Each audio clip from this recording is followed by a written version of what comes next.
Summary of the Hunger Games by Suzanne Collins. Read to you at Book Nook. Katniss Everdeen wakes up in her small home in District 12, the poorest of the 12 districts in Panem, a dystopian nation ruled by the capital. The other side of her bed is cold because her little sister, Prim, has moved to their mother's bed during the night. The day is significant. It is the day of the reaping, a compulsory event where one boy and one girl from each district are selected to participate in the Hunger Games, a televised fight to the death designed by the capital to assert its control. Katniss reflects on how terrified Prim is, even though her sister's name has only been entered into the drawing once due to her young age. Katniss, in contrast, has her name entered many times because of the tesserae system, where families can exchange additional entries for meager supplies of grain and oil. Katniss slips out of bed and quietly heads to the woods just outside the district's electrified fence. Although leaving the district is illegal, the fence is rarely electrified, and Katniss has become skilled at hunting to feed her family. She meets her best friend and hunting partner, Gale Hawthorne, and the two share their catch while discussing their hatred for the capital. Gale dreams of rebellion, but Katniss dismisses the idea, focusing instead on surviving. Gale suggests that they could escape into the woods and live off the land, but Katniss knows that leaving her family is not an option. The two part ways after bringing their game to the Hob, the district's black market, where they trade for bread, salt, and other essentials. As the day progresses, the district prepares for the reaping. Katniss returns home and washes in a rare hot bath before putting on a simple dress. Her mother, who has been emotionally distant since her husband's death in a mining accident, helps prepare Prim. Prim wears Katniss's old dress, and her fear is palpable. Despite Katniss's reassurances, Prim's anxiety builds. When it is time, the family heads to the town square, where all eligible children and their families gather. The square is surrounded by peacekeepers, the capital's enforcers, and capital officials stand on a stage adorned with banners. The event begins with a video from the capital explaining the history of the Hunger Games. After a failed rebellion by the districts decades earlier, the capital instituted the games as both punishment and a reminder of their absolute power. The cheerful capital escort, Effie Trinket, steps forward and draws the name of the female tribute. To Katniss's horror, it is Prim. Katniss immediately volunteers in her sister's place, a rare act of self-sacrifice in the brutal world of Panem. The crowd responds with a silent salute, a sign of respect and defiance against the capital. Next, the male tribute is selected, Peeta Mellark, the baker's son. Katniss recalls an incident from years earlier when she was starving and Peeta had thrown her burned bread despite knowing he would be punished. That act of kindness left a lasting impression on her, and she feels conflicted now that they are to become adversaries in the games. After the selection, Katniss and Peeta are escorted to the Justice Building, where they are given time to say goodbye to their loved ones. Katniss is visited by her mother and Prim, who beg her to try her best to win. She instructs her mother to stay strong for Prim, warning her not to retreat into the depression that followed her father's death. Gale also visits, promising to look after Katniss's family. His presence is a source of comfort and strength, though he reminds her to focus on survival in the arena. The tributes are then taken to the train that will transport them to the capital. The train is unlike anything Katniss has ever seen, with luxurious food, soft beds, and fast speeds. Effie Trinket is cheerful and oblivious to their plight, while Haymitch Abernathy, their assigned mentor and a past Hunger Games victor, is drunk and unhelpful. His role is to provide guidance and secure sponsors, but his behavior makes Katniss and Peeta question his reliability. However, when Peeta shows kindness to Effie, Haymitch takes notice and begins to offer some advice. During the journey, Katniss and Peeta begin to learn about the capital and the other districts through broadcasts on the train. They see footage of past games, which serves as both a warning and preparation for what they will face. They also eat extravagant meals, a stark contrast to the hunger they are used to in District 12. Katniss reflects on her ability to endure hardship and survive in the wilderness, skills she believes will be her only advantage in the arena. As they approach the capital, Katniss is overwhelmed by its opulence and excess. The people of the capital are flamboyant and detached from the harsh realities of life in the districts. Upon arrival, the tributes are whisked into a luxurious training center where they are prepped for public appearances. Katniss is assigned a team of stylists, led by Cinna, who immediately puts her at ease with his calm demeanor and genuine interest in her as a person. Unlike the others, Cinna does not treat her as an object. Instead, he works with her to create a striking costume for the tribute parade, designed to symbolize District 12's coal industry with flames that appear to burn harmlessly around her. The parade is the first public event for the tributes, and Katniss and Peeta make a memorable impression as the girl on fire and her partner. The audience is captivated by their bold entrance, and Katniss begins to understand the importance of image and sponsors in the games. Peeta's charm and ability to interact with people become evident, and Katniss recognizes that he has strengths she lacks. However, she remains wary of his motives, knowing that he is ultimately her competition. Back at the training center, the tributes are housed on the 12th floor, each district occupying its own level. Katniss and Peeta have separate rooms filled with comforts they could never have imagined. As they settle in, they begin to prepare for the formal training sessions where they will learn survival skills and assess their competitors. Haymitch advises them to remain unpredictable and avoid showing their strengths too early. Katniss reflects on the other tributes, noting that some are stronger, faster, or more experienced, especially those from the wealthier districts who have trained for the games their entire lives. These career tributes view the games as a chance to demonstrate their superiority, unlike Katniss and Peeta, who are fighting simply to survive. Despite her initial hesitation, Katniss finds herself relying on Peeta during this phase. He seems genuinely interested in helping her, offering words of encouragement and advice. Yet, she cannot fully trust him, unsure if his kindness is a strategy to make her vulnerable. She recalls more moments from her past interactions with Peeta, including his act of kindness with the bread, which continues to confuse her. As the reaping day fades into the background, Katniss realizes she is entering a new and terrifying chapter of her life.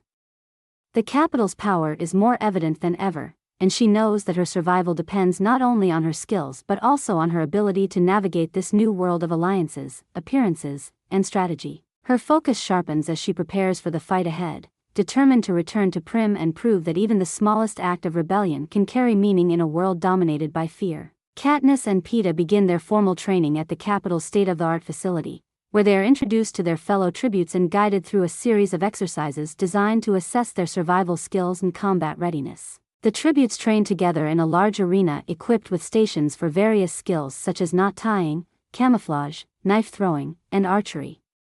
Katniss feels overwhelmed by the skill level of the career tributes, who display superior strength, coordination, and experience. However, she decides to keep her archery talent hidden for as long as possible, following Haymitch's advice to stay unpredictable.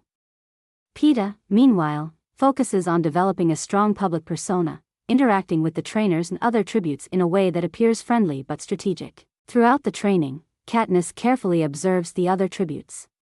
She notes their strengths and weaknesses, paying particular attention to those who seem especially dangerous. Among them are tributes from Districts 1 and 2, the so-called careers, who have been training for the games since childhood. There is also a young girl named Rue from District 11, who reminds Katniss of her sister, Prim. Rue's small size and agility make her stand out, as does her ability to climb and hide with ease. Rue begins to shadow Katniss during training, and Katniss senses an unspoken connection between them. As the days pass, Haymitch works with Katniss and Peeta to refine their strategies. He emphasizes the importance of sponsorships, explaining that sponsors can provide crucial supplies during the games, such as food, medicine, and weapons. To attract sponsors, the tributes must make themselves memorable and appealing to the capital audience. Haymitch critiques Katniss's demeanor, urging her to be more likable and approachable.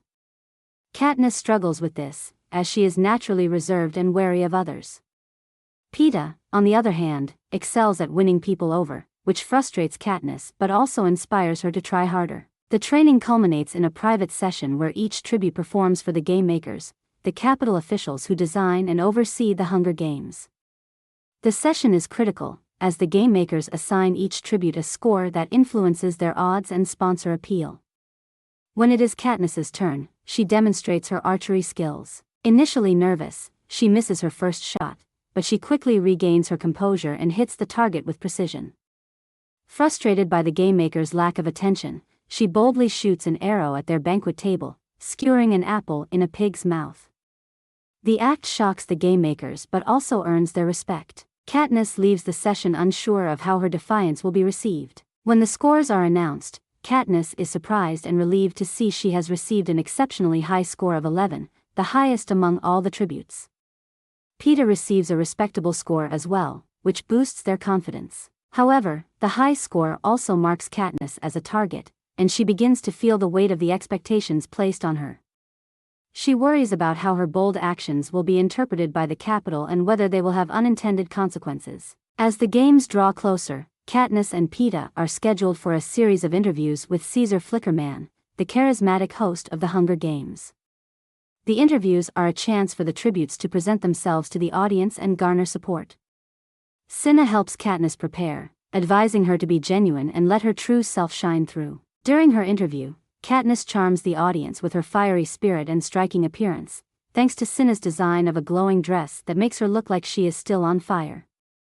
Her natural wit and candid responses resonate with the audience, and she begins to understand the importance of manipulating public perception. Peeta, however, delivers the most shocking moment of the interviews when he confesses that he has feelings for Katniss. The revelation stuns Katniss, who had not anticipated this strategy.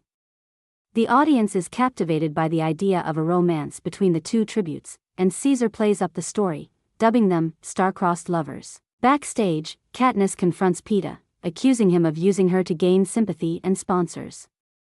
Peeta insists that his feelings are genuine, but Katniss remains skeptical, unsure of whether to trust him. The narrative momentum builds as the tributes are transported to the arena, a massive and meticulously designed environment where the games will take place.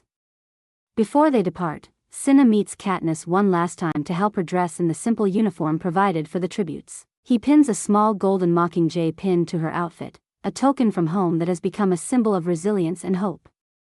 Cinna offers words of encouragement, telling Katniss to trust her instincts and stay true to herself.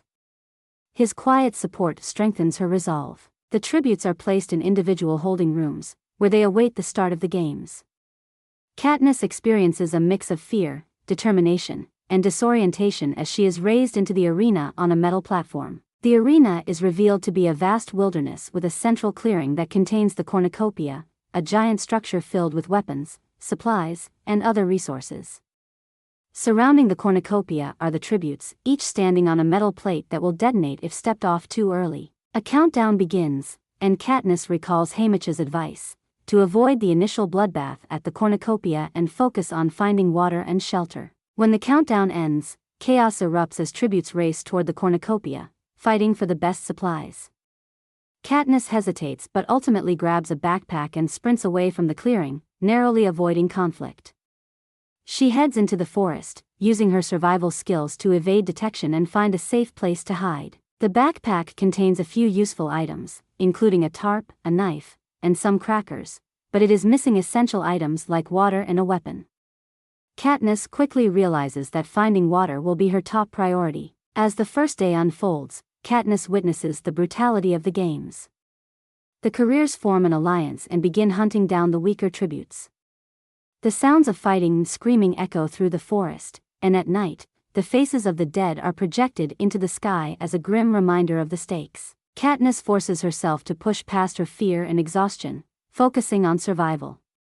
She climbs trees to stay out of reach and uses her knowledge of the wilderness to find edible plants and protect herself from the elements. Throughout her time in the forest, Katniss reflects on her family and the people she left behind in District 12. She thinks of Prim and Gale, drawing strength from their memories. The Capitol's control over the games becomes increasingly apparent as the game makers manipulate the environment to create obstacles for the tributes. Fires, mutations, and other hazards are introduced to keep the audience entertained and force the tributes into confrontations.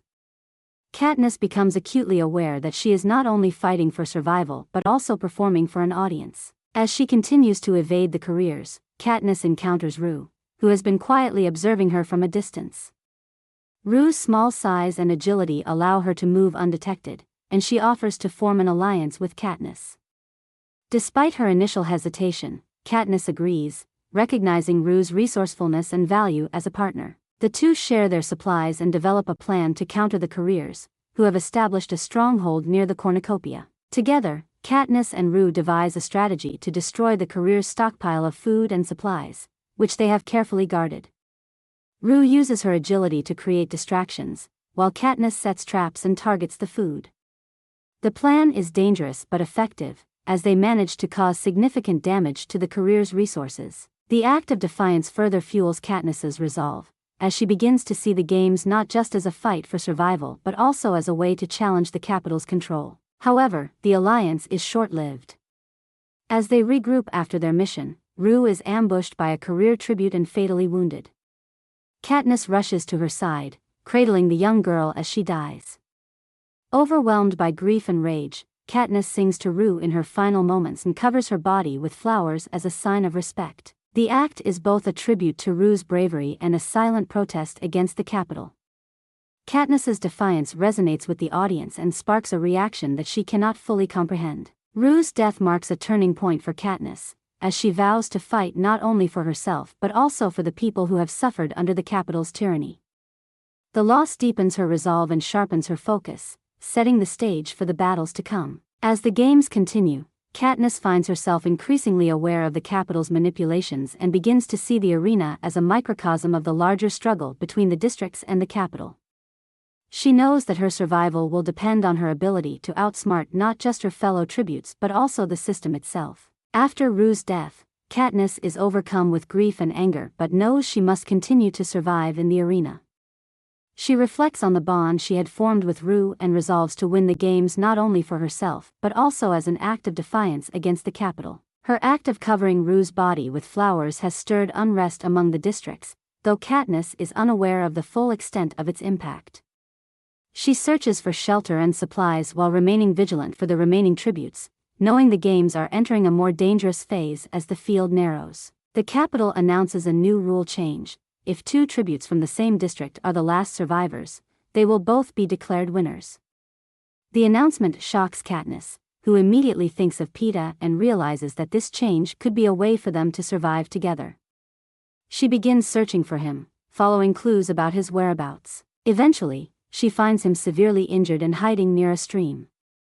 Peeta has a deep leg wound that is infected and dangerously close to incapacitating him.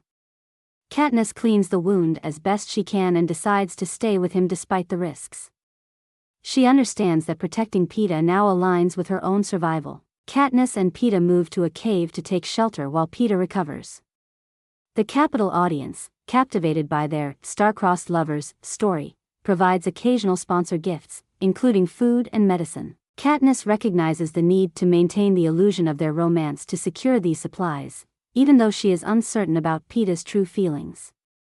She kisses him to show her supposed affection, which earns them more gifts. Peeta seems genuinely moved by her actions, but Katniss remains conflicted, unsure of how much of their interaction is performance and how much is real. The capital announces another event, a feast at the cornucopia, where critical supplies for each tribute will be provided. Katniss knows that the feast will be a trap designed to draw tributes into conflict but also realizes that the medicine Peeta needs will likely be included in their supply. Peeta tries to dissuade her from going, fearing for her safety, but Katniss resolves to attend. She devises a plan to leave Peeta in the cave while she retrieves the medicine.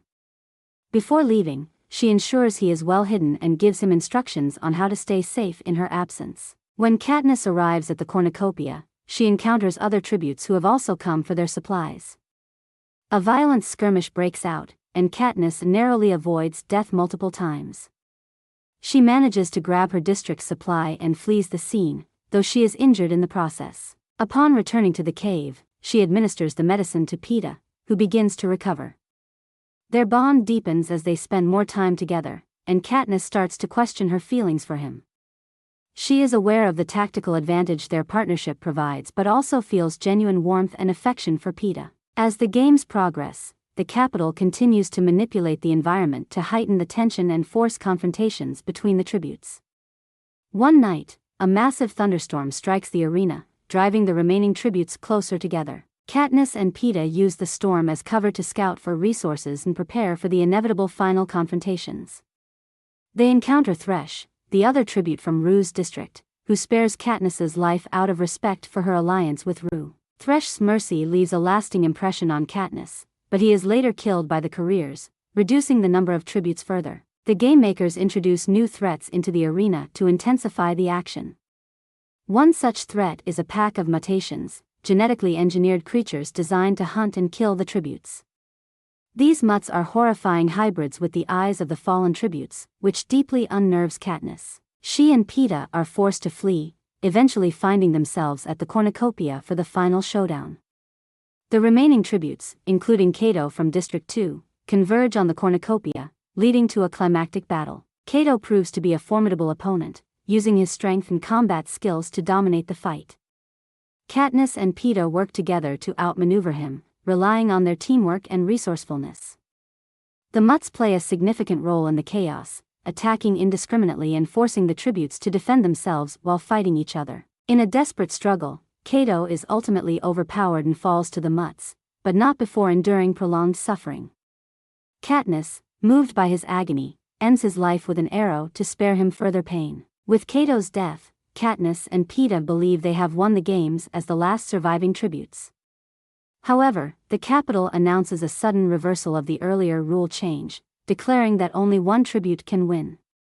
The betrayal is devastating, as it pits Katniss and Peeta against each other. Katniss realizes that this is another attempt by the capital to assert control and manipulate them for entertainment. Refusing to play by their rules, she devises a bold plan. She takes out the poisonous nightlock berries they had collected earlier and offers them to Peeta, suggesting that they both eat the berries and deny the capital a victor. Peeta hesitates but ultimately agrees, trusting Katniss's judgment. As they prepare to consume the berries, the capital intervenes and declares them both winners, unable to risk the outrage that would follow a double suicide. Katniss and Peeta are lifted from the arena, their bodies and minds battered but alive. Their defiance has made them symbols of resistance, though Katniss is acutely aware of the danger this poses. Back at the capital, Katniss and Peeta are treated for their injuries and prepared for the final ceremonies. They are reunited with their team, including Haymitch and Effie, who express relief and pride at their survival. Katniss, however, remains uneasy, sensing the capital's disapproval of her actions. President Snow, the authoritarian ruler of Panem, meets with her privately and warns her of the consequences of her defiance.